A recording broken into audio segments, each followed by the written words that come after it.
Por que nós devemos orar? Filipenses capítulo 4, versículo 6, o apóstolo Paulo diz assim: não fiquem inquietos, ansiosos por coisa alguma. Antes, as vossas petições sejam em tudo conhecidas diante de Deus, pela oração e súplica, com ação de graças. Então, por que devemos orar? Porque nós somos ansiosos, nós somos inquietos em relação aos nossos problemas, ao dia de amanhã. Como é que vai ser? Meu Deus, essa crise, como é que eu vou sobreviver? Como é que eu vou trabalhar? Então, por causa da nossa condição humana é que nós devemos orar. Porque se nós formos absorver os problemas pelos quais nós passamos, os problemas que nós enfrentamos na família, nós vamos pirar, nós vamos enlouquecer. Mas nós, no momento da oração, estamos nos lembrando de que servimos a um Deus que tem poder sobre todas as coisas.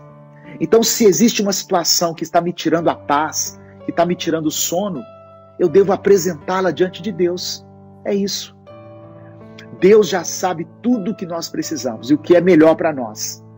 Mas a Bíblia nos orienta a orar, porque há poder na oração. Olha o que Tiago escreveu no capítulo 5, o apóstolo Tiago, no capítulo 5, do verso 13 ao verso 16. Ele disse assim, olha, Tiago 5, do 13 ao 16. Entre vocês, há alguém que está sofrendo? Que ele ore. Há alguém que se sente feliz? Que ele cante louvores. Tá vendo? Tem alguém sofrendo? Ora. Entre vocês está alguém doente? Que ele mande chamar os presbíteros da igreja, os líderes da igreja, para que eles orem sobre ele e o unjam com óleo em nome do Senhor. Aqui fala, né, da autoridade que está sobre a igreja. Tá vendo? Os líderes da igreja. Você é a igreja. Mas tem pessoas na igreja que são delegadas por Deus para determinadas funções. E aqui Tiago fala especificamente dos presbíteros, dos líderes, para que eles orem sobre o doente e o unjam com óleo em nome do Senhor. E a oração feita com fé curará o doente. O Senhor o levantará. E se houver cometido pecados, ele será perdoado. E aí o verso 16 diz assim: portanto, confessem os seus pecados uns aos outros e orem uns pelos outros para serem curados. A oração de um justo é poderosa e eficaz. Quem são os justos? Aqueles que entregaram a sua vida a Cristo. Aqueles que consagraram a sua vida a Deus. Aqueles que tiveram seus pecados perdoados, que passaram pelo arrependimento e que tiveram seus pecados perdoados e foram lavados e remidos no sangue de Jesus. Esses, aos olhos de Deus, são justos. Outra coisa, qual o lugar certo para orar? Eu tenho que ir para a igreja para orar? Tem gente desesperada aí para abrir a igreja para o cara ir para lá orar. Irmãos, não existe um lugar certo para orar. A igreja é o local onde nós nos reunimos. O templo, que a igreja somos nós. O templo é o local onde nós nos reunimos. E é bom ter comunhão com os irmãos e tal, mas não neste momento. Não é necessário ir até a igreja para orar nesse momento. Como eu falei, qual o lugar certo para orar? Se fosse perguntar para Jesus, ele falou, no quarto. Aí. Se nós perguntássemos para Jesus hoje, Jesus, qual o lugar certo para orar? Ele diria, no quarto. Mas ele também escreveu outras coisas aqui. Sabe por quê? Porque antes era costume do povo judeu ir para o templo orar, ir para o monte, não é pecado ir para o monte, ir para a sinagoga, e nós trouxemos esse costume de que tem um lugar certo para orar. Mas Jesus falou assim, olha, Mateus capítulo 18. Mateus 18, verso 19 e 20.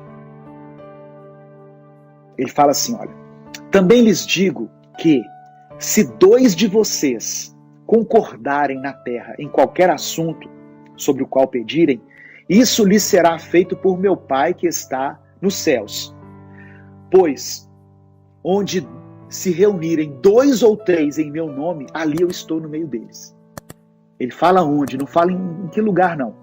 Onde se reunirem, na praça, na rua, na sala, no quarto, lá na empresa, reuniu 2 ou 3 em nome de Jesus, Jesus se faz presente. Aqui nós estamos reunidos, não fisicamente, mas no mesmo espírito, com a mesma intenção de louvar a Deus, de aprender da palavra. É ou não é verdade? Você aí na sua casa, no seu estado, no seu país, eu aqui em Belo Horizonte, Minas Gerais, Brasil. Mas nós estamos reunidos em nome de quem? De Jesus. Se 2 ou 3 se reunirem em meu nome, eu estarei ali no meio. Jesus está intermediando essa conversa entre nós aqui. Aleluia. Ele está aqui do meu lado. Ele está aí do seu lado. Eu tenho falado que mesmo com cultos online, nós podemos ter experiências tremendas com Deus. Fantásticas. Olha essa palavra, irmãos. Olha como essa palavra falou ao meu coração. Ensinamento simples de escola dominical. Mas como é bom rever essas coisas. Como é bom reaprender essas coisas. Em nome de quem nós devemos orar? Em nome de quem devemos orar? A quem devemos dirigir a nossa oração? João capítulo 14, verso 13 e 14. João 14, verso 13 e 14. Diz assim, olha, Jesus falando, tá? Isso é Jesus, as palavras dele. Isso está na Bíblia evangélica, católica, espírita, as palavras de Jesus. E eu farei o que vocês pedirem em meu nome, para que o Pai seja glorificado no Filho. O que vocês pedirem em meu nome, eu farei. Por que que os crentes oram em nome de Jesus? Por causa disso aqui. Porque Jesus ensinou que o que nós pedirmos ao Pai em nome dele, será atendido. Ele fará por nós. Ele ratifica, ele reafirma esse princípio em João capítulo 16, uma verdade bíblica, geralmente ela é respaldada por outras passagens.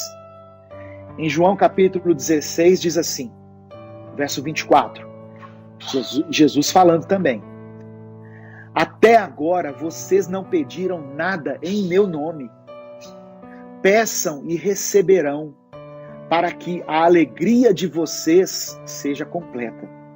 Até agora vocês não pediram nada em meu nome. Talvez você venha de uma tradição onde foi ensinado a você pedir em nome de outras pessoas. Eu vim dessa tradição. Para cada causa havia um santo, havia uma pessoa. Mas Jesus está dizendo para pedir em nome dele. Nós não precisamos de nenhum outro mediador, intermediário, que não seja Cristo. Por que nós oramos em nome de Jesus? Porque nós somos pecadores. Romanos capítulo 3, verso 23 diz que todos pecaram. Todos que nasceram aqui na terra pecaram. Da pessoa mais santa que você conhece, até o mais pecador, todos pecaram.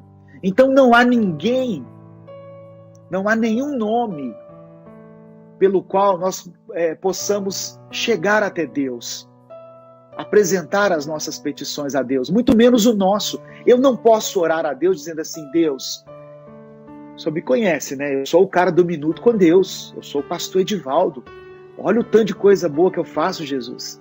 Olha as mensagens que eu coloco todo dia na internet. Deus vai olhar para mim e vai dizer assim, você é pecador. Sabe por quê, irmãos? Porque Deus vê os meus pensamentos em todo o tempo, as minhas palavras, as minhas atitudes. Então eu não posso orar baseado no meu mérito. Por isso eu oro em nome de Jesus. Jesus, ele foi morto no meu lugar. Ele venceu o pecado. Ele venceu a morte. Ele venceu o inferno. Ele venceu o mundo. Então, respaldado por ele, pela vida dele, pela obra dele, é que eu oro a Deus, em nome de Jesus. 1 Timóteo capítulo 2, versículo 5. 1 Timóteo capítulo 2, verso 5, diz assim, olha, porque há um só Deus e um só mediador entre Deus e os homens, Jesus Cristo, homem. Há um só Deus a quem devemos orar e um só mediador entre Deus e os homens, ou seja, uma só pessoa que intermedia a nossa conversa com Deus, a nossa oração a Deus, Jesus Cristo. Só a Ele você deve orar e se dirigir. Amém?